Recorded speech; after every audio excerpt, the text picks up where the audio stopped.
زندگی سرچشمه مهر و محبت بوده است. یک نفس غم خوردن و یک لحظه راحت بوده است. در میان دوستان بنشستن و صحبت کنان خوردن یک برده نان هم غنیمت بوده است.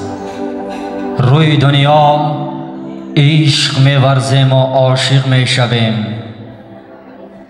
این همه سرچشمه مهر و محبت بوده است.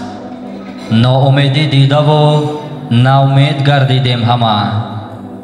میوه شیرین آن این صبر و طاقت بوده است. از این رو دوستان عزیز، در این راه پرپیچ و تاب زندگی بهر داماد و عروس نازنین صبر حضرت ایوب را خوانیم.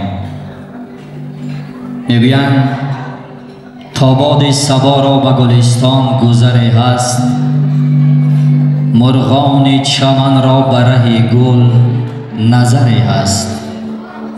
ناامید نباید شدن از گردش ایام، هر شام که آید زیپه آن سحری است.